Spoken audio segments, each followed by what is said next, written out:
할렐루야. 우리 대림절 두 번째 주간입니다. 수요 찬양 예배 하나님께 올려드립니다. 우리 마음과 정성과 뜻을 다해서 영과 진리로 하나님께 예배드리겠습니다. 우리 다 같이 기도하겠습니다.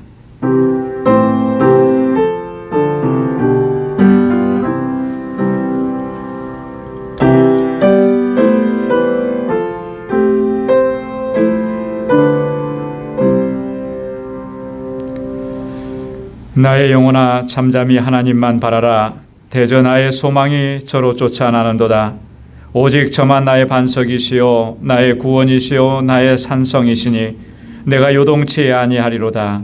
나의 구원과 영광이 하나님께 있으며 내 힘의 반석과 피난처도 하나님께 있도다. 아멘. 자비하시고 은혜가 풍성하신 여호와 하나님 아버지, 오늘도 주님의 은혜 가운데 저희들을 지켜주셨다가 이 저녁 주님의 보좌 앞으로 다시금 불러주시고 하나님을 경배하고 찬양하고 예배케 하시니 감사합니다. 언제나 우리와 동행하시고 우리를 보호하시며 필요한 은혜를 채워주시고 부족함이 없게 하시는 그 하나님의 놀라우신 은혜와 은총과 그 사랑을 항상 기억하는 저희들 되게 하여 주옵소서.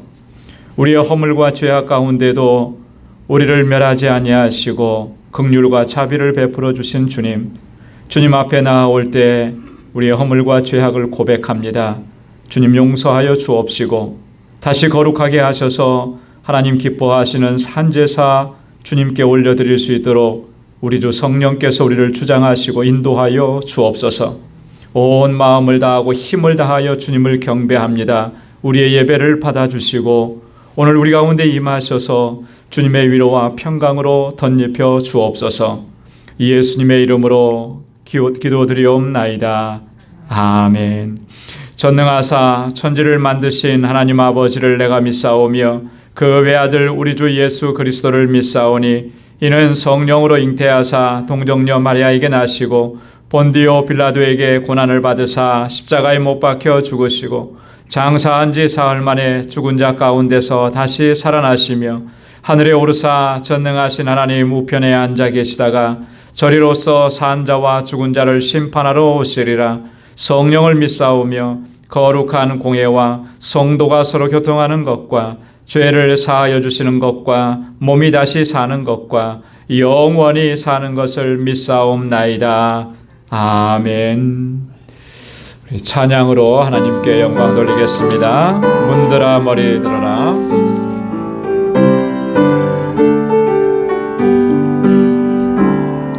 문들아 머리 들어라. 들릴지어다 영원한 문들아. 영광의 왕 들어가시도록 영광의 왕 들어가신다. 문들아 머리 들어라. 들릴지어다 영원한 문들아. 영광의 왕 들어가시도록 영광의 왕 들어가신다. 영광의 왕이시뇨 강하고 능하신 주로다. 전쟁에 능하신 주시라. 다 찬양 위대하신 왕. 문들아 머리 들어라. 들릴지어다 영원한 문들아. 영광의 왕 들어가시도록 영광의 왕 들어가신다. 문들아 머리 들어라. 들릴지어다 영원한 문들아. 영광의 왕 들어가시도록 영광의 왕 들어가신다. 영광의 왕이시뇨 강하고 능하신 주로다. 전쟁에 능하신 주시라. 다 찬양 위대하신 왕께 만세, 왕께 만세. 당신은 영광의 왕이라. 다 찬양 위대하신 왕께 만세, 왕께 만세, 왕께 만세. 당신은 영광의 왕이라. 다 찬양 위대하신 다 와서 찬양해, 사랑을 주신 주 찬양해, 사랑해 우리 주님. 생명 주셨네, 소리쳐 찬양해.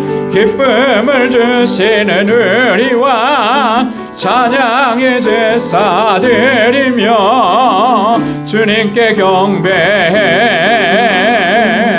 다 와서 찬양해, 찬양해, 찬양해 주님, 찬양해 주님 우리 왕. 다 와서 찬양해, 찬양해, 찬양해 주님, 찬양해 주님 우리 왕. 다 와서 찬양해, 사랑을 주신 주 찬양해, 사랑해 우리 주님. 생명 주셨네, 소리쳐 찬양해. 기쁨을 주시는 우리 왕, 찬양의 제사 드리며 주님께 경배해. 다 와서 찬양해, 찬양해, 찬양해 주님, 찬양해 주님 우리 왕. 다 와서 찬양해, 찬양해, 찬양해 주님, 찬양해 주님 우리 왕. 아멘. 우리 온 마음을 다하고 힘을 다해서 늘 찬양하고 하나님께 영광을 돌립니다. 날마다 숨쉬는 순간마다, 날마다 숨쉬는 순간마다 내 앞에 어려운 일 보내. 주님 앞에 이 몸을 맡길 때 슬픔 없네, 두려움 없네. 날마다, 날마다 숨쉬는 순간마다 내 앞에 어려운 일 보내. 주님 앞에 이 몸을 맡길 때 슬픔 없네, 두려움 없네. 주님의 그 자비로운 손길 항상 좋은 것 주시도다. 사랑스레 아픔과 기쁨을, 수고와 평화 안식을 날마다 주님 내 곁에 계셔 자비로 날 감싸주시네. 주님 앞에 이 몸을 맡길 때 힘주시네, 위로함 주네. 어린 나를 품에 안으시사 항상 평안함 주시도다. 내가 살아 숨을 쉬는 동안 살피신다 약속하셨네. 인생의 어려운 순간마다 주의 약속 생각해보네. 주님 속에 믿음 잃지 않고 말씀 속에 위로를 얻네. 주님의 도우심 바라보며 모든 어려움이 기도다. 흘러가는 순간순간마다 주님 약속 새겨봅니다. 3절요. 인생의 어려운 순간마다 주의 약속 생각해보네. 주님 속에 믿음 잃지 않고 말씀 속에 위로를 얻네. 주님의 도우심 바라보며 모든 어려움이 기도다. 흘러가는 순간순간마다 주님 약속 새겨봅니다. 주님의 도우심 바라보며 모든 어려움이 기도다. 흘러가는 순간순간마다 주님 약속 새겨봅니다.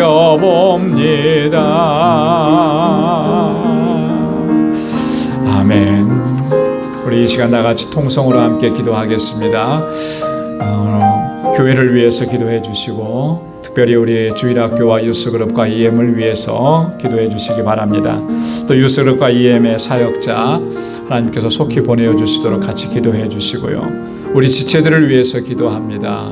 특별히 환우들을 위해서 기도해 주시고 오늘 특별히 함께 기도할 우리 기도 제목 중에 하나는 우리 윤순옥 집사님을 위해서 기도해 주시기 바랍니다. 우리 윤순옥 집사님께서 어제 그 신장 결석으로 인해서 병원에 입원하셔서 치료를 받고 있습니다. 염증이 심해져서 열도 나고 많이 통증이 있고 아프셨는데 일단 그 급한 치료는 하셨다 그래요. 근데 이제 그 결석이 상당히 크다고 합니다. 1.4cm 정도 된다 그래요. 굉장히 큰 결석이 있어서 그것을 이제 깨트리고 또 수술해야 되는 그런 것이 이제 남아 있는데 아직 병원에서는 그것을 결정해 주지를 못했다 그럽니다. 그래서 모든 치료가 깨끗하게 잘 되고 건강을 회복하실 수 있도록 우리 윤순옥 집사님을 위해서 집중적으로 우리 기도해 주시고 또 우리 선교지를 위해서 우리 자녀들을 위해서 오늘 이 시간 주님 앞에 가지고 나온 우리의 기도의 제목을 가지고 우리 함께 통성으로 기도하겠습니다.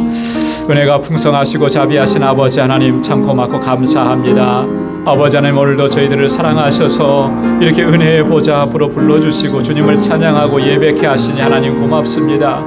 우리 온 마음을 다하고 힘을 다하여 하나님 예배하고 주님 찬양하고 주님 앞에 엎드리는 저희들 되게 하여 주옵소서. 얼마나 어리석고 우둔한지 모릅니다. 불쌍히 여겨 주옵시고 주의 긍휼과 자비를 베풀어 주옵소서. 거룩한 하나님의 백성으로 살아갈 수 있도록 우리를 인도하여 주시고 은혜 안에 살아갈 수 있도록 우리를 붙잡아 주시고 오늘도 아버지 하나님 사모하는 마음으로 주님 앞에 나와 싸우니 오 하나님 아버지 긍휼과 자비 베푸시고 예비하신 은혜로 충만하게 채워 주옵소서. 아버지 하나님 주님께서 정말 찾으시는 그 참된 예배자로 살아가게 하시고 언제나 우리의 삶을 통하여 하나님께 영광 돌리기에 부족함이 없도록 인도하여 주옵소서.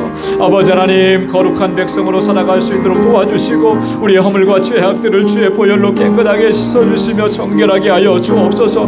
어느 곳에 있든지 무엇을 하든지 누구를 만나든지 그 있는 자리에서 그리스도 그리스도의 아름다운 향기로 드러나게 하시고 진리의 빛을 비추는 저희의 삶이 되도록 도와주옵소서. 우리 방주교회가 정말 하나님 기뻐하시는 믿음의 공동체로 견고하게 서가며 하나님께서 주신 사명 잘 감당하게 하옵시고, 특별히 아버지 하나님 이곳에서 자라나는 어린 심령들, 우리 학생들, 청년들을 붙잡아 주옵소서. 저들을 아버지 믿음의 귀한 아들과 딸들로 아버지 하나님 자라가게 하시고, 이 세대를 위해서 귀하게 쓰임받는 일꾼들이 다 되게 하시며, 아버지 하나님 저들을 말씀으로 양육할 수 있는 하나님 우리 귀한 종을 속히 보내어 주셔서 우리 이엠과 유수근의 날로 날로 성장하고 부흥하고 아버지 하나님 주신 사명 잘 감당할 수 있도록 은혜 베풀어 주옵소서.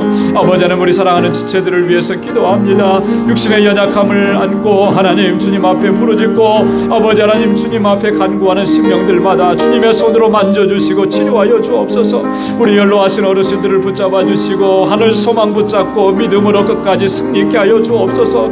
특별히 아버지 하나님 윤순옥 집사님, 하나님 아버지 하나님 그 심장에 있는 결석으로 인하여서 고통 중에 있습니다. 하나님 치료 중에 있습니다. 주님께서 아버지 하나님 저를 붙잡아 주시고 하나님 인도하여 주옵소서. 아버지 하나님 그 몸을 고통스럽게 했던 모든 원인들을 하나님 주님께서 깨끗하게 치료하시고 하나님 이번에 아버지 하나님 병원에서 치료하는 모든 과정들을 주님께서 친히 인도하여 주셔서 아무 어려움이 없도록 인도하여 주옵소서. 아버지 하나님 주님께서 다시금 건강을 회복시켜 주시고 영적으로도 강건하게 하시고 하나님 은혜 안에서 견고하게 서가는 주의 딸이 되도록 붙잡아 주시고 우리 온 식구들을 하나님께서 늘 든든하게 붙잡아 주옵소서.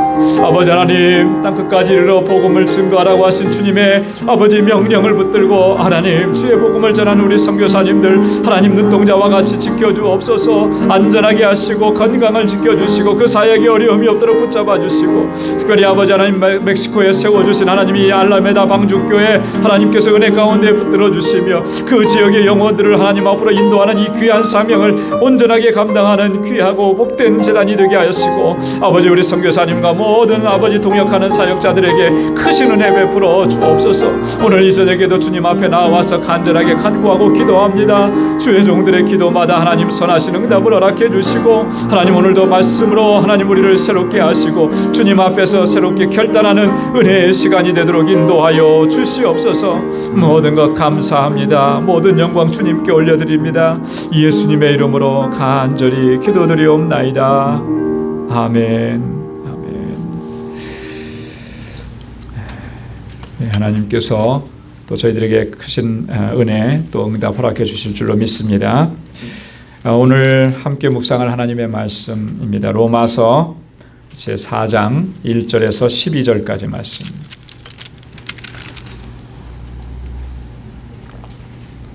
우리 신약성경 로마서 제4장 1절에서 12절까지 말씀 한 절씩 교독하겠습니다. 그런즉 육신으로 우리 조상된 아브라함이 무엇을 얻었다 하리요?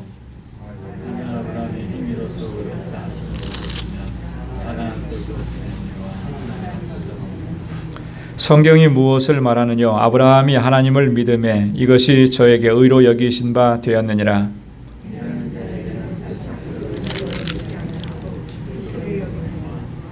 이를 아니할지라도 경건치 아니한 자를 의롭다 하시는 이를 믿는 자에게는 그의 믿음을 의로 여기시나니,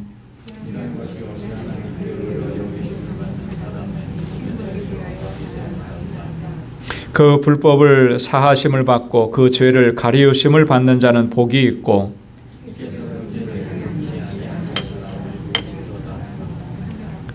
그런즉 이 행복이 할례자에게뇨 혹 무할례자에게도뇨 대저 우리가 말하기를 아브라함에게는 그 믿음을 의로 여기셨다 하노라.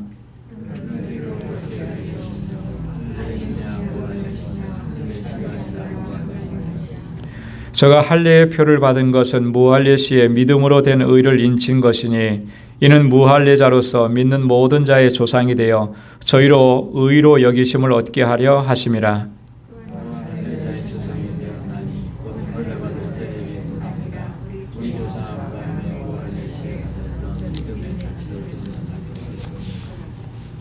아멘.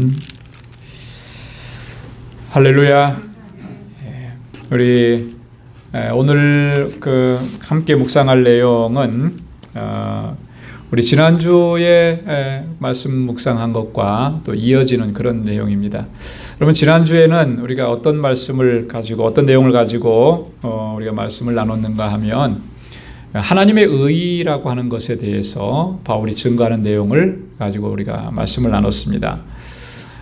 유대인들은 자신들이 율법을 가지고 있고 또 율법을 잘 지키고 있기 때문에 그로 말미암아 우리가 하나님의 구원하심, 하나님 앞에서 의롭다 하심을 얻는다, 이제 이렇게 생각을 했었던 거죠. 근데 바울은 뭐라고 얘기했습니까?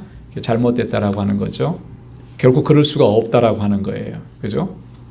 왜냐하면 율법을 온전하게 지켜서 의롭다함을 얻을 수 있는 사람은 아무도 없기 때문에,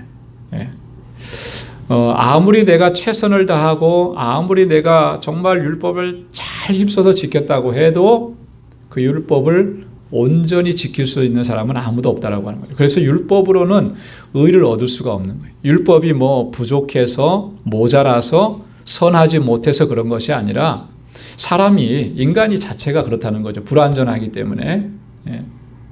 그래서 하나님께서는 이 율법 외에 다른 것을 주셨다라고 하는 거예요. 그게 바로 하나님의 의라. 그래서 지난주에 말씀 나눈 거에 로마서 3장 24절에 보면 그 하나님의 의가 뭐라 그랬습니까? 그리스도 예수 안에 있는 구속하심이라는 거예요. 그죠? 죄인들을 구속하심. 값을 주시고 값을 지불하시고 사신 거예요. 그리스도께서 십자가에서 자신을 내어주시고 죽으시면서 그 값으로 죄인된 우리들을 사셨다라고 하는 거죠. 그래서 우리를 의롭다 하셨다. 그래서 하나님의 은혜로 값없이 의롭다 하심을 얻게 하신 것. 이게 바로 하나님의 의라고 하는 거예요. 이 의롭다 하심을 얻는 것은 율법의 행위가 아니라 그랬습니다. 내가 율법을 철저하게 잘 지켰기 때문에 이런 의롭다 하심을 얻은 게 아니라 전적으로 믿음의 법칙에 의해서 믿음으로 말미암아 의롭다 하심을 얻는다 그랬어요. 그 예수 그리스도의 구속의 사건이 나를 위한 사건이고 그리스도의 구속하심을 통해서 내가 얼마나 죄인이었는지를 깨닫고 하나님 앞에서 통회하고 자복하고, 그러니까 그리스도의 십자가 사건을 접하면 구원의 은혜가 임하는 사람은요, 그 십자가 앞에서 뭘 하게 되느냐 하면 회개하게 되는 거예요. 뭐가 보이니까? 내 죄가 보이니까. 내가 얼마나 악한 죄인인지가 보이니까. 그래서 통회하고 자복하고, 이렇게 나에게 구속의 은혜를 베풀어 주신 게 얼마나 감사한가. 그래서 그 은혜를 믿음으로 받고 감사하고 하나님을 찬양하는, 바로 그 사람을 하나님께서 의롭다 하신다라고 하는 거예요. 이것은요, 할례자에게나 무할례자에게나 다 똑같다라고 하는 것입니다. 유대인이나 이방인이나 다 똑같아요. 오직 믿음으로 말미암아. 무엇을 믿음으로 해요? 예수 그리스도의 구속의 사건이 바로 나를 위한 사건이라는 것을 믿음으로 말미암아 의롭다함을 얻는다. 이게 이제 지난주에 바울이 그렇게 강하게 강조하고 또 강조했던 내용인데요. 자, 그러면 그런 하나님의 은혜가, 그렇게 하나님께서 의롭다 하심을 주셨던 그런 은총의 사건들이 있느냐, 누구를 그렇게 했느냐, 어떤 사람이 이해가 되겠느냐, 그것을 오늘 얘기하는 겁니다. 그래서 1절부터 8절까지 말씀해 보면 아브라함과 다윗의 예를 들어요. 하나님께서 이 아브라함하고 다윗은, 여러분, 유대인들은요, 믿음의 조상으로 다 존경하고 존중하는 사람들 아니에요. 그죠? 대표적인 사람입니다. 이 두 사람의 예를 들어서 하나님께서 이 두 사람을 믿음으로 말미암아 의롭다 하셨다라고 하는 것을 증거하는 거예요. 자, 그리고 이제 두 번째로 9절부터 12절까지 보면 유대인들이 그렇게 자랑했던 할례라고 하는 거, 이 할례가 과연 우리를 의롭다 하심과 관계가 있느냐? 무관하다라고, 관계가 없다라고. 전혀 관계가 없는 건 아니겠죠. 그러나 할례 받은 것으로 인해서 내가 의롭다함을 얻었다라고 하는 것, 이것은 잘못되었다라고 하는 것. 이걸 이제 바울이 또 얘기하는 거예요. 그래서 오늘 이 두 가지 내용을 함께 살펴보도록 하겠습니다. 자, 먼저 1절부터 8절까지 아브라함과 다윗의 예를 들었는데요. 5절까지 내용은 아브라함의 예입니다. 아브라함을 예를 들어서 얘기합니다. 우리 1절과 2절 말씀을 한번 같이 읽어보겠습니다. 시작. 그런즉 육신으로 우리 조상된 아브라함이 무엇을 얻었다 하리요? 만일 아브라함이 행위로서 의롭다 하심을 얻었으면 자랑할 것이 있으려니와 하나님 앞에서는 없느니라. 아멘. 자, 육신으로, 육체로, 이것은 다른 말로 얘기하면 이 인간적인 노력으로 어떤 행위로 이런 의미하고 같은 거예요. 이런 육체로, 육신으로 우리 조상된 아브라함이 무엇을 얻었다 하리요? 여러분, 아브라함이 어떤 노력을 해서 얻은 것이 뭐가 있습니까? 뭘 얻은 것 같아요? 아브라함이 하나님의 은혜, 하나님의 의롭다 하시는 그 은혜를 얻기 위해서 어떤 노력을 했나요? 무슨 노력을 한 것 같아요? 찾아보면 없어요. 그죠? 하나님께서 아브라함을 보시고 아브라함의 어떤 행위를 보시고 그를 의롭다고 하신 적이 없기 때문에 창세기를 아무리 우리가 읽어봐도 하나님께서 아브라함이 어떤 행위를 해서 어떤 노력을 해서 어떤 정말 공로를 쌓아서 내가 정말 이런 공로를 쌓았으니까 너는 의로운 자라고 내가 칭해주마 이렇게 하신 적이 없다라고 하는 거예요. 그래서 육신으로 우리 조상된 아브라함이 무엇을 얻었다 하리요? 이건 뭐예요? 인간적인 노력이나 이런 것들로 결코 의롭다함을 얻지는 못한다라고 하는 것을 아브라함의 예를 들어서도 바울이 강조하고 또 강조하는 것입니다. 자, 그러면서 2절에 만일 아브라함이 행위로서 의롭다 하심을 얻었으면 자랑할 것이 있으려니와. 그렇죠. 어떤 행위로 내가 뭔가를 취득했다면 자랑할 게 있어요. 여러분, 우리가 세상에 살면서 나름대로 자랑거리들이 다 있죠. 여러분들의 자랑거리는 뭡니까? 어떤 분들은 자녀가 자랑일 수도 있어요. 그죠? 또 어떤 분들은 사업을 크게 하는 것이 자랑일 수 있습니다. 다 그런데 이제 내가 자랑으로 삼는 그것에는 뭐가 다 이렇게 들어가 있느냐 하면 내 노력과 수고가 들어가 있어요. 그렇지 않습니까? 자녀가 잘 된 것도 자녀가 그렇게 잘 되도록 부모로서 최선을 다한 거예요. 그래서 잘 됐습니다. 그러면 내 수고가 들어갔죠. 그래서 자랑이 되는 거예요. 만약에 거기에 내 수고가 하나도 안 들어갔는데 전혀 일도 안 들어갔는데 자랑할 수 있습니까? 정말 그런 부모님은 없겠지만 가끔가다 있더라고요. 자녀를 완전히 내팽개쳤는데 내몰라라 하고 그죠? 낳아놓고 딴 데다 다 보내버려 그랬는데 그 자녀가 어디로 입양을 갔는데 좋은 양부모를 만나서 잘 됐어요. 성공했습니다. 그런데 그 자녀를 보면서 내가 낳았다는 거 하나만 가지고 내가 내 자녀를 자랑스럽게 얘기하고 이건 내가 키웠어 이렇게 말할 수 있어요? 없는 거예요. 내가 그걸 위해서 수고한 게 하나도 없거든요. 더 창피한 거죠. 부끄러운 거죠. 자녀가 그렇게 잘 됐는데 나는 그 자녀를 그렇게 양육하지 못했으니까. 그런 거예요. 여러분, 유대인들은 당시 아브라함을 어떻게 생각을 했냐면요. 우리가 아브라함을 생각하는 것보다 아브라함에 대한 생각은 유대인들은 더 아브라함을 위대한 인물로 그렇게 생각을 합니다. 당시만 해도 그래요. 당시는 더 그랬습니다. 당시에 어떤 유대 문서들, 랍비들의 문서라든지 혹은 성경에는 들어와 있지 않지만 외경이라는 것이 있어요. 이런 데 보면 이런 데서 아브라함을 기록한 것을 보면 아브라함은 완전한 사람으로 그렇게 기록이 되어 있습니다.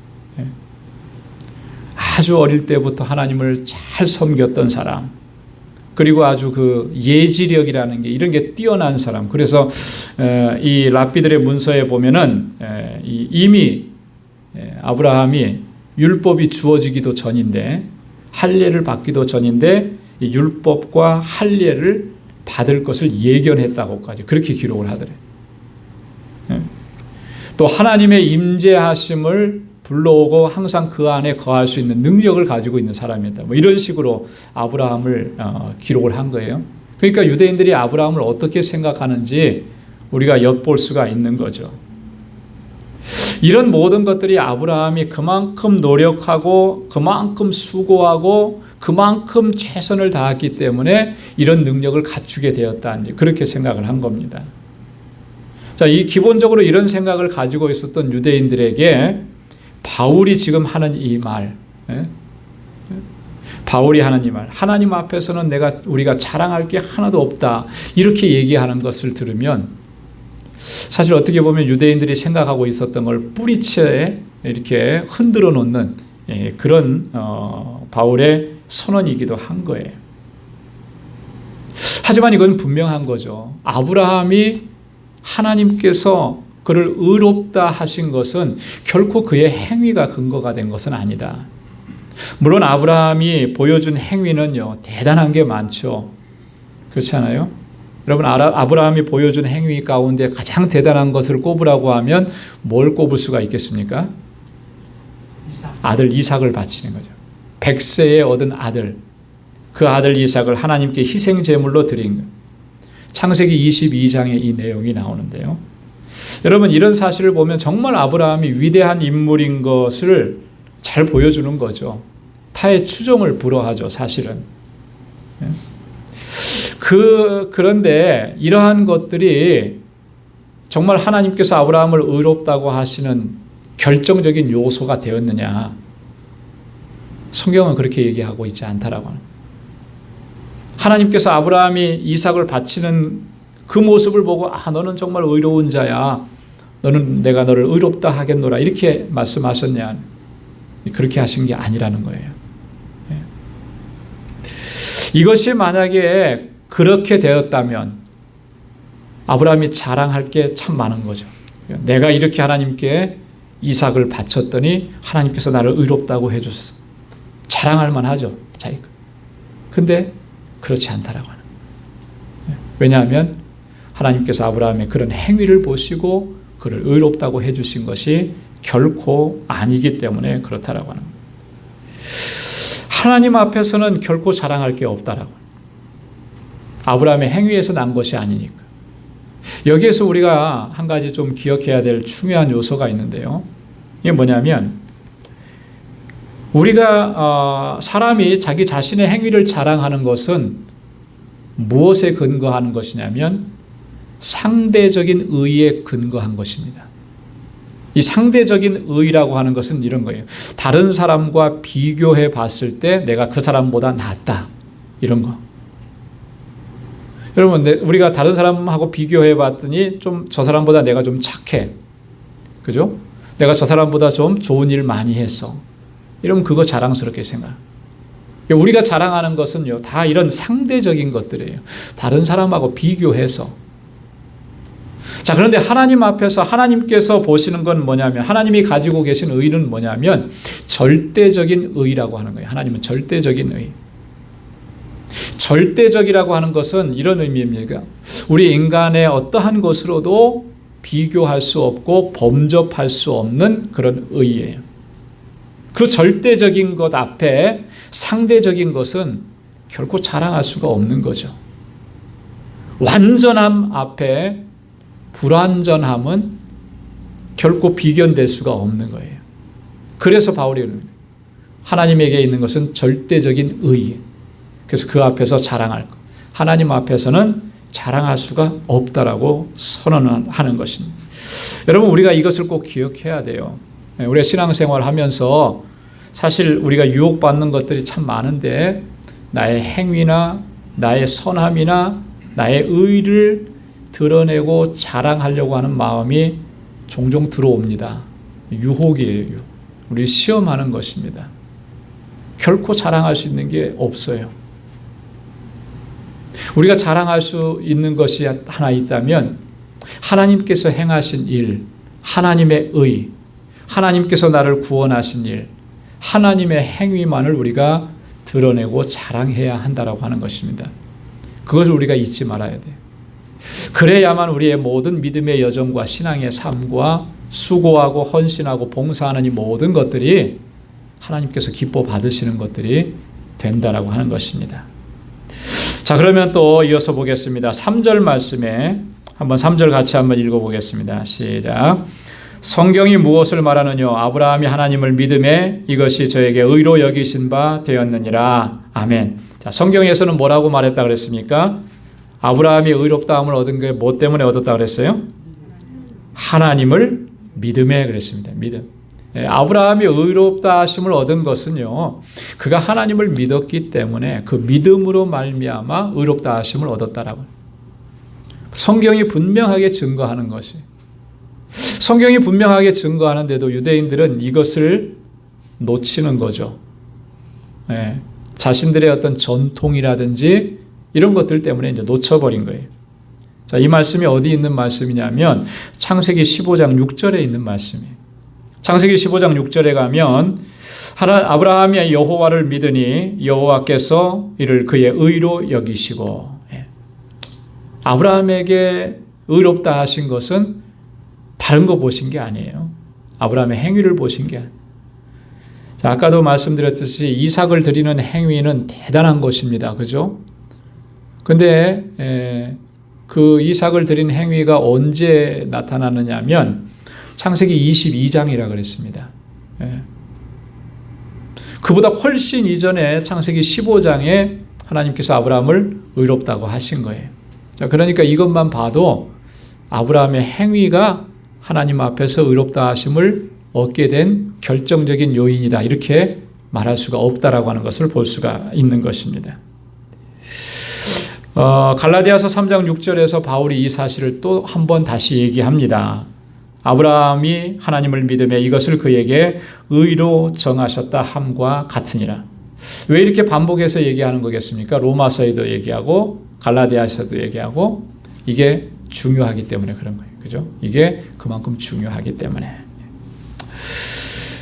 유대인들은 그 아브라함의 행위를 강조했지만 성경은 분명하게 말씀하는 거예요. 아브라함의 행위가 아니고 아브라함의 믿음이다. 자, 그 다음에 4절로 5절 말씀 한번 같이 읽어보겠습니다. 시작. 일하는 자에게는 그 삭을 은혜로 여기지 아니하고 빚으로 여기거니와 일을 아니할지라도 경건치 아니한 자를 의롭다 하시는 이를 믿는 자에게는 그의 믿음을 의로 여기시나니. 일하는 자에게는 그 삭을 은혜로 여기지 아니한다. 여기서 일하는 자라고 하는 표현은 이것을 이제 빗대어서 얘기하는 것입니다. 뭐냐면 율법의 행위로 말미암아 의를 얻으려고 하는 자, 이것을 비유로 얘기하는 그 유대인들을 가리키는 거죠. 내가 이만큼 율법을 잘 지켜 행했으니까 하나님께서 나를 의롭다고 인정해 주시는 거야, 이렇게 생각하는 사람. 자, 이렇게 생각하는 사람이 있다면, 자, 여기 보십시오. 바울이 뭐라고 얘기하는가? 그 삭이라는 게 뭐죠? 품삯이라고 하는 거예요. 그죠? 그 대가를 은혜로 여기지 않는다는 거예요. 은혜로 여기지. 그렇잖아요. 그죠? 우리가 이만큼 일해서 그 대가를, 삭을 받았다 그러면, 그래서 이 품삯을 받을 때, 이게 은혜다, 이렇게 생각하겠습니까? 그렇게 생각 안 하죠. 빚으로 여기거니와 그랬어요. 빚. 내가 받아야 될 것으로. 내가 이만큼의 노동력을 오늘 제공했으니까 거기에 합당하게 이 값을 받는 거예요. 그건 반드시 받는 거예요. 근데 만약에 그걸 안 줬습니다. 하루 안 주고, 이틀 안 주고, 일주일 안 주고, 한 달 안 주고, 그렇게 되면 어떻게 돼요? 소송이 일어나는 거예요. 그죠? 왜냐하면 그거 내가 받아야 되는 것인데 내가 지금 못 받았으니까 그 권리를 찾는 거죠. 자, 일하는 자에게는 이런 거예요. 그 받는 것이 은혜가 아니에요. 내가 노동력을 제공한 대가인 것이죠. 근데 일을 아니했을 때도, 일을 하지 않았는데도, 그런데도 의롭다 하시는 겁니다. 그러면 이 사람은 그걸 뭐로 생각하겠습니까? 은혜라고 생각해요. 은혜라고. 그래서 이게 지금 우리가 하나님께서 주시는 이런 모든 것들을 우리가 은혜로 받느냐, 아니면 내가 그것을 품삯으로 받느냐, 이것은 굉장히 중요한 차이입니다. 그죠? 여러분, 결코 내가 만약에 뭐라도 하나님께로부터 오는 그 선한 것을 은혜가 아니고 품삯으로 생각을 한다면 지금 나의 모습은요, 이 당시의 유대인들과 별반 다를 게 없는 거예요. 행위로 말미암아 구원함을 얻는다라고 생각하는 사람과 다를 게 없다라고 하는 거죠. 왜냐하면 내가 이만큼 했으니까 하나님 이만큼 주시는 거, 그런 계산이 들어가는 거예요. 하나님께서 주시는 은혜는, 구원의 은혜는, 특별히 이 구원의 은혜는 그런 계산이 성립할 수가 없는 거죠. 오직 하나님의 은혜로만 주신 거예요. 값없이, 내가 한 일 없는데, 아무 한 일 없는데 하나님께서 나에게 선물로 거저 주시는 거예요. 그게 은혜라고 하는 것입니다. 은혜.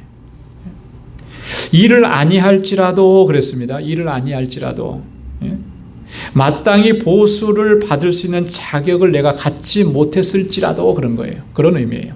일을 아니할지라도. 내가 어떤 보수를 받을 만한 자격이 없어요. 한 일이 없으니까. 그럴지라도 우리에게 허락해 주시는 것이 바로 이 하나님의 구속의 은혜, 나를 의롭다 하신 하나님의 은혜라고 하는 것을 얘기하는 거예요. 그런데 무엇을 보시고 그렇게 하셨다 그랬냐면 그의 믿음을 의로 여기시느니라. 내가 무슨 일을 했느냐를 보시는 것이 아니고 내가 하나님을 믿느냐, 그 믿음을 보시고. 그러니까 이것은 다르게 말하면 뭐예요? 믿음이 없으면, 믿음으로 하지 않으면 아무 소용이 없는 거예요. 그죠? 믿음으로 응답하지 않으면 아무 소용이 없는 거예요. 우리가 열심히 일하고 수고하고 애쓰고 뭐 대단한 일을 했어도 믿음으로 하지 않았으면 그게 아무 의미가 없는 거라는 거예요. 믿음으로 한다라고 하는 건 뭐겠습니까? 은혜에 대한 감사로 한다는 얘기죠. 은혜. 그죠? 그래서 우리가 어떤 공로로 의롭다함을 얻는 것은 결코 아니지만 의롭다 하심을 얻은 사람, 이런 은혜를 받은 사람은 그 은혜가 감사해서 언제나 최선을 다하게 돼 있는 거예요. 그죠? 내게 베풀어 주신 그 은혜가 얼마나 놀라운지 감격 가운데서 늘 하나님의 영광을 위해서 살아가는 것이, 저와 여러분들이 또 그러한 모습으로 하나님을 섬기고 또 주님 주신 사명을 감당할 수 있기를 소망합니다. 자, 그 다음에 이제 다윗이 뭐라고 얘기했는지 다윗의 예를 들어서 설명합니다. 우리 6절부터 8절까지 말씀을 우리 한번 다 같이 읽어보도록 하겠습니다. 6절부터 8절까지요. 시작. 이러한 것이 없이 하나님께 의로 여기심을 받는 사람의 행복에 대하여 다윗이 말한 바, 그 불법을 사하심을 받고 그 죄를 가리우심을 받는 자는 복이 있고 주께서 그 죄를 인정치 아니하실 사람은 복이 있도다 함과 같으니라. 아멘. 예. 자, 한번 보십시오. 이 일한 것이 없는데 하나님께 의로 여기심을 받는 사람, 이 사람이 복이 있다 그랬습니다. 그죠? 이거는 앞에서도 말씀을 나눴죠. 이 다윗이 그렇게 말을 했다라고 해요. 다윗이. 여러분, 다윗이 어떤 말을 했느냐 하면 7절과 8절에 있는 그런 내용들인데, 이것은 시편 32편 1절과 2절에 있는 말씀을 지금 바울이 인용해 온 겁니다. 시편 32편 1절 2절에서 바울이 이렇게 고백을 했습니다. 허물의 사함을 얻고 그 죄의 가리움을 받는 자는 복이 있도다. 마음에 간사가 없고 여호와께 정죄를 당치 않는 자는 복이 있도다. 이 시편 32편은 그 다윗이 쓴 시인데 참회시라 그렇게 얘기합니다. 참회. 어떤 내용을 참회하는 것이냐면 시편 51편과 같은 주제예요. 시편 51편은 어떤 내용을 참회하는 것이라 그랬습니까? 다윗이 하나님 앞에 범죄했던 것이 있는데요. 엄청난 죄를 저질렀죠. 밧세바를 범하고 그의 남편 된 우리아를 전쟁터 한가운데로 보내서 거기서 죽게 하는 그런 죄를 범했습니다. 그리고 자신의 이런 범죄 행위들을 완전 범죄로 만들려고 그렇게 인간적인 수단과 방법을 다 동원했어요. 그러다가 나단 선지자에게 이것들을 지적을 받고 그때서야 깨우치고 하나님 앞에 통회하고 자복을 합니다. 그러면서 하나님께서 용서해 주시는 은혜를 입죠. 하나님께서 그를 용서해 주셨지만 그의 그 결과, 죄의 결과는 그가 살아가는 인생 동안에 얼마나 이렇게 정말 그 뭐라 그럴까요? 치욕스럽도록, 그죠? 고통스럽도록 그 결과를 그가 감당을 해야만 했었습니다. 근데 이런 하나님 앞에 통회에 자복하고 하나님의 용서하심의 은혜를 입고 그리고 나서 그가 고백한 내용이 바로 이런 내용이에요. 허물의 사함을 얻고 그 죄의 가리움을 받는 자가 복이 있다. 여러분, 허물이 사함을 입고 죄가 가리움을 받는 게 이게 내 노력 가지고 되는 거겠습니까? 내가 하나님 앞에 내가 통회하고 자복하고 나는 죄인입니다 이렇게 고백은 했지만 그 죄라는 것을 내가 스스로 씻을 수가 있나요? 할 수가 없는 거예요. 하나님께서 용서해 주셔야만 씻어지는 거죠. 우리의 모든 죄가 씻어지는 것은 내가 막 그 죄를 씻기 위해서 어떤 노력을 했기 때문에 씻어지느냐면 그게 아닌 거예요. 오직 예수 그리스도의 십자가에서 흘린 보혈로, 그 보혈로만 씻어지는 겁니다. 근데 거기에는 내가 어떤 것을 한 게 하나도 없어요. 내 공로라는 것이, 그것을 내가 잘못한 것을 상쇄시킬 만한 어떤 그런 공로라는 것이 전혀 없다라고 하는 것이죠. 그럼에도 불구하고 내 허물을 사해 주셨고 내 죄를 가리워 주셨다라고 하는 거예요. 그렇게 가리움을 받고 사하심을 입은 사람, 그 사람이 복이 있다, 그렇게 얘기하는 거예요. 하나님께서 그 죄를 인정치 아니하실 사람이 복 있는 사람이다. 너는 더 이상 죄인이 아니다라고 하나님께서 인정해 주시는 그 사람이 복 있는 사람이다. 여러분, 복 있는 사람이 맞습니까? 여러분 자신들은 복 있는 사람이 맞아요? 어떤 측면에서 복 있는 사람입니까? 보통은 복 있는 사람 그러면은 세상에서 잘 되고 성공하고, 그죠? 출세하고, 그래서 내가 복 있는 사람일 것이다. 우리도 그렇게 생각하는지 모르겠어요. 물론 그것도 복 있는 사람이라고 얘기하겠지만 근본적인 것은 그게 아니라는 거예요. 그죠? 우리의 불법이 사함을 입고, 그죠? 우리의 죄가 가리움을 입고 하나님 앞에 섰는데 하나님께서 우리의 죄를 인정하지 않으시고 너는 더 이상 죄인이 아니야 이렇게 인정해 주시는 사람, 그 사람이 복이 있다라고 하는 거예요. 사죄의 은총을 입고 의롭다 하심을 얻은 사람이, 그 사람이 복이 있는 사람인 거죠. 그래서 오늘 우리가 하나님 앞에 늘 감사할 때 하나님께서 뭘 해주셨으니까 감사하고, 하나님께서 나에게 이런 걸 해주셨으니까 감사하고, 기도했는데도 안 들어주시니까 감사 안 하고, 이런 게 아니라는 거예요. 나를 구원하셔서 나를 의롭다고 하시고 나에게 믿음 주셔서 예수 그리스도가 믿어지게 하시고 그래서 하나님을 찬양할 수 있게 하시고, 이렇게 해주신 것에 우리가 이게 얼마나 큰 은혜고 복인가 늘 기억하면서 그것에 대해서 감사하고 하나님을 찬양하고 하나님께 영광 돌려야 할 줄로 믿습니다. 사죄의 은총을 입지 않으면요, 그 어떤 것도 우리에게 복된 것이 없어요. 전에도 한번 말씀을 드렸는데요. 멸망이 작정되어 있는 사람이, 그죠? 예를 들어서 사형수가 몇 월 며칠 날 사형이 집행된, 그 사형을 앞에 두고 있는 사람이 지금 맛있는 거 먹는다고 그게 복된 것이겠느냐는 거예요. 결국 그렇지 않은 거잖아요. 지금 아무리 맛있는 거 먹고 아무리 좋은 거 누려도 내일 모레면 내가 사형을 당하는데 그것처럼 고통스럽고 절망적인 게 어디 있겠어요? 그런 거라는 거예요. 사죄의 은총을 입지 못했다면 세상의 그 어떤 것도 우리에게 복된 것이 될 수가 없고요, 우리를 행복하게 해줄 수가 없다라고 하는 거예요. 비록 내가 고난이 있고 어려운 그런 삶의 여건 속에서 그런 삶의 여정을 살아간다 할지라도 그 삶이 복된 것은 하나님께서 나를 의롭다고 해주셨기 때문에, 나에게 사죄의 은총을 베풀어 주셨기 때문에, 그래서 내 삶이 비록 이 세상에서 어떠한 모습이어도 그 삶은 가장 복된 삶이 되는 줄로 믿습니다. 자, 그 다음에 이제 두 번째 항목에 이 할례라고 하는 것이 과연 그러면 우리 칭의와 어떻게 되느냐. 결론적으로 얘기하면요, 할례는 우리의 칭의를 위한, 우리를 의롭다 하심을 위한 절대적인 요소가 될 수 없다라고 하는 거예요.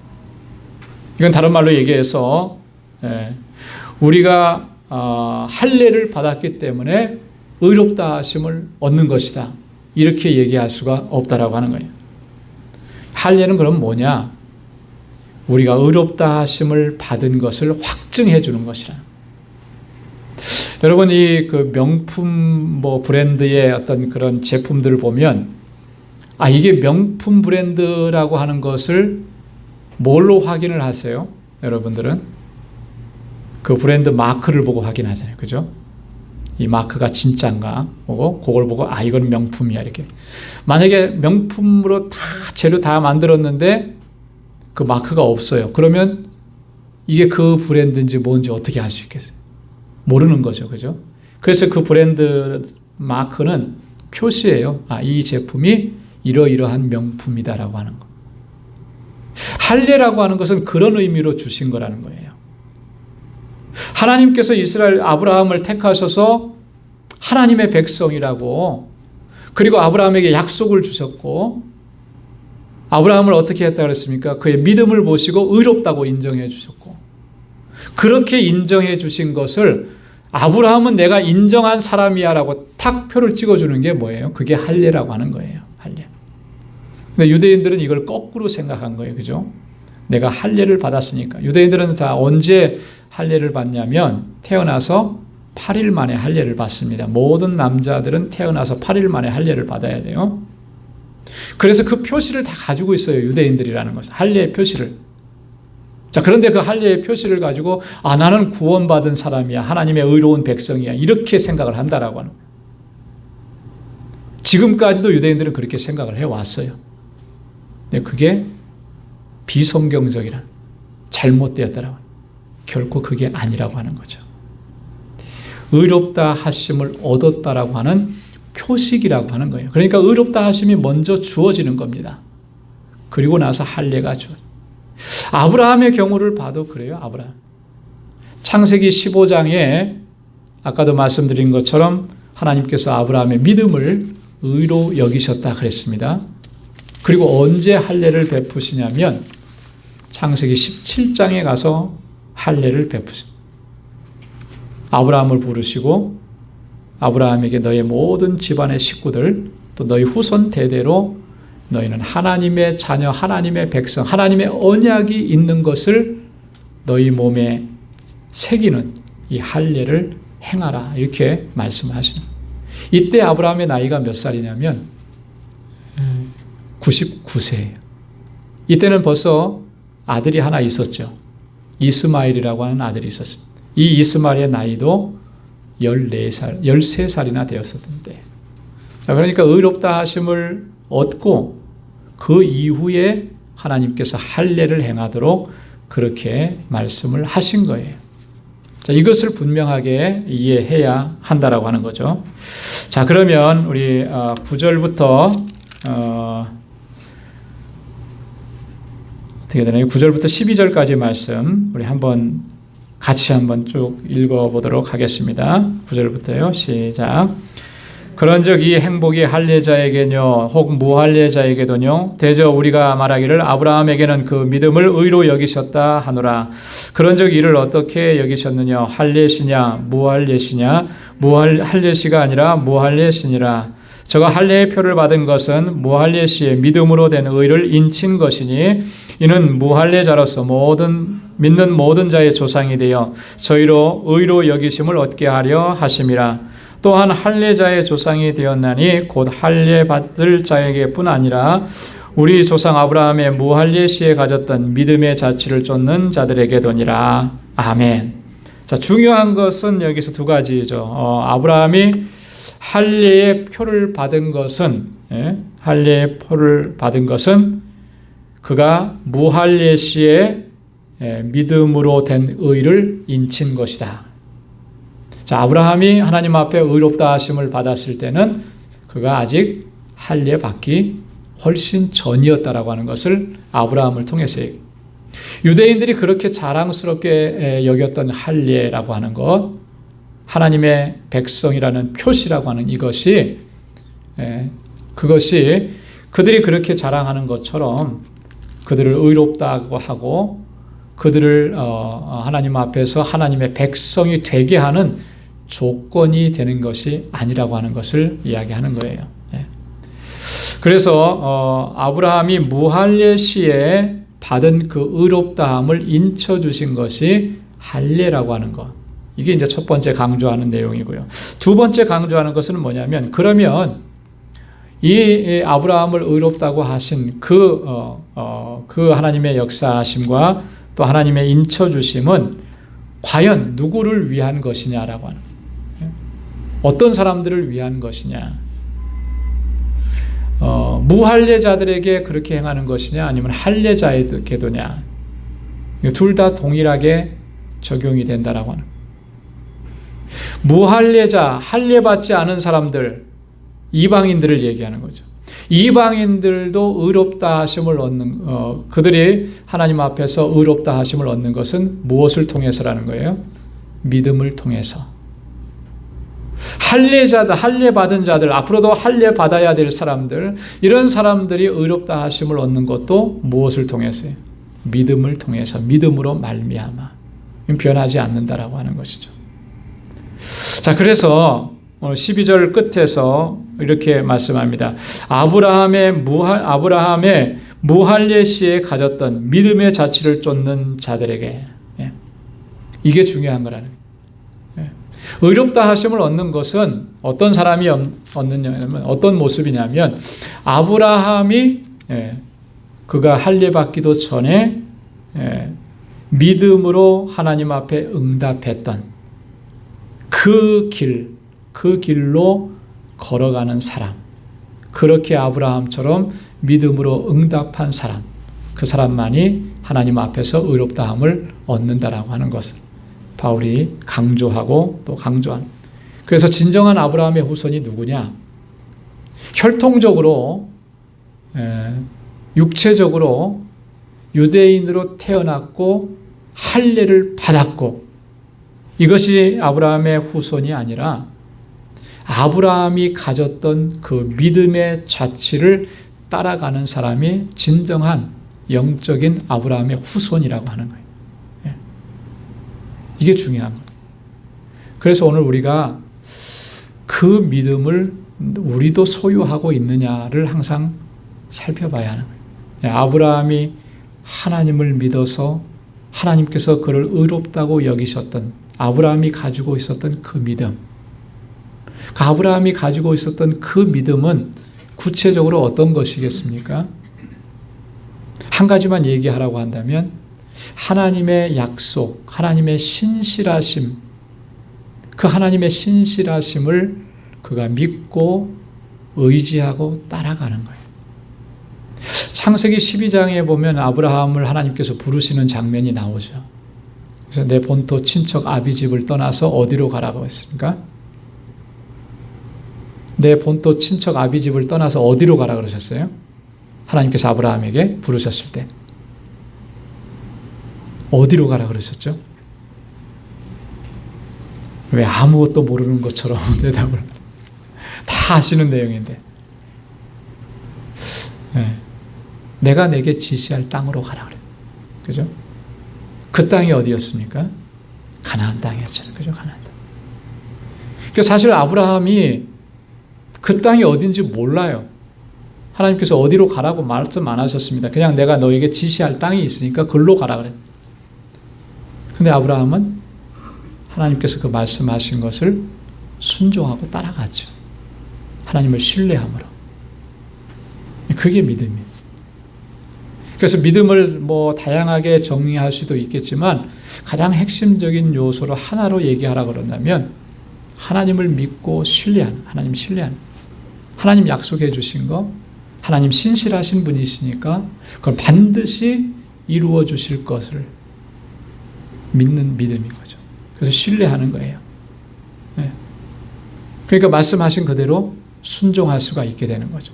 이 신뢰가 없으면 따라갈 수가 없는 거예요. 그죠? 여러분도 보십시오. 인간관계 속에서도 그렇잖아요. 신뢰가 쌓이지 않은 사람, 아니 불신만 쌓여가는 사람이 이번에는 진짜야 하고 얘기해도 여러분 그거 믿어집니까? 못 믿어요. 왜? 신뢰가 쌓이지 않았으니까. 근데 신뢰가 쌓여 있는 사람은 저 사람은 한 번 말한 건 반드시 지켜. 그러면 믿잖아요. 그죠? 믿어요. 인간관계 안에서도 그런데 하나님과 우리와의 관계가 어떠냐? 하나님은 한 번도 우리 찬양 가사에 있는 것처럼 한 번도 나를 실망시킨 적이 없어요. 한 번 말씀하신 거 아니다라고 얘기하신 적이 한 번도 없어요. 신실하신 하나님. 우리가 삶을 통해서도 경험을 했고 성경이 그걸 끊임없이 증거하고 그 하나님을 신뢰하고 나아가는 게 이게 믿음이라고 하는. 그래서 아브라함이 보여줬던 그 믿음의 모습, 하나님을 믿었다라고 했을 때 그 믿음은 이런 거죠. 하나님을 신뢰했다. 지금까지 하나님께서 나를 부르시고 인도해 주셨는데 그 하나님은 신실하신 하나님이시다라고. 그렇게 하나님을 신뢰하는 아브라함을 보시고 하나님께서 의롭다고 여겨주셨다. 그러면 이후에도 누가 의롭다 하심을 얻느냐? 아브라함처럼 그렇게 하나님을 믿는 사람, 그 믿음을 보시고 하나님 의롭다고 하신 거예요. 그래서 내가 그 믿음을 가지고 지금 하나님을 섬기고 있는가? 그죠? 그 믿음으로 신앙생활을 하고 있는가? 우리가 늘 우리 자신을 살펴야 하는, 정말 하나님을 신뢰하면서 또 그렇게 우리가 살아가고 있는가? 여러분, 우리가 어떤 일을 만나도 세상에서 어떤 일을 겪어도 하나님을 신뢰하는 이 마음이 흔들리지 않고 변하지 않기를 바랍니다. 그래서 우리 주님께서 우리를 부르시는 그날까지 믿음 안에 견고하게 서서 하나님 신뢰하고 의지하고 하나님께 모든 걸 의탁하고 믿음으로 살아가는, 그래서 승리하는 우리 모두가 될 수 있기를 주님의 이름으로 축원합니다. 기도하겠습니다. 은혜가 풍성하시고 자비하신 아버지, 참으로 고맙고 감사합니다. 오늘도 이렇게 저희들을 불러주셔서 하나님의 귀한 말씀을 또 듣게 해주시고 우리의 믿음의 현주소를 다시 한번 살펴볼 수 있는 은혜 주시니 또한 감사합니다. 오 하나님 아버지, 아브라함이 하나님을 신뢰하고 하나님께 온전한 순종으로 나아갔던 것처럼, 그래서 하나님 앞에 의롭다 하심을 얻었던 것처럼 오늘 우리도 그 믿음으로 하나님께 나아가고 순종하고 하나님의 뜻을 이루어갈 수 있는 우리 방주의 권속들이 다 되게 하여 주옵소서. 우리가 세상에서 어떠한 일을 만나고 얼마나 힘들고 어려운 일을 겪어도 하나님을 신뢰하고 하나님을 의탁하는 이 믿음이 흔들리지 않도록 우리를 붙잡아 주시고 우리 주 성령께서 항상 동행하여 주셔서 온전한 믿음의 길로 걸어갈 수 있도록 우리의 발걸음을 항상 인도하여 주옵소서.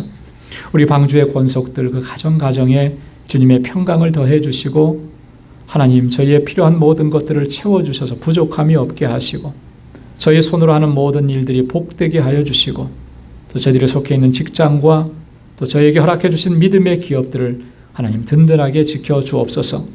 오늘 이 밤에도 하나님 평강을 더해 주시고 또 내일 새날을 맞이할 때 하나님 주시는 능력으로 또 하루를 승리하며 살아갈 수 있도록 은혜 베풀어 주옵소서.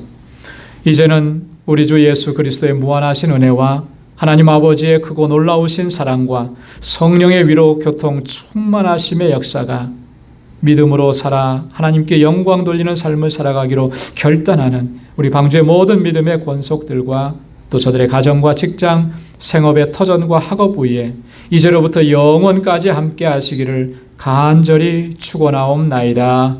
아멘.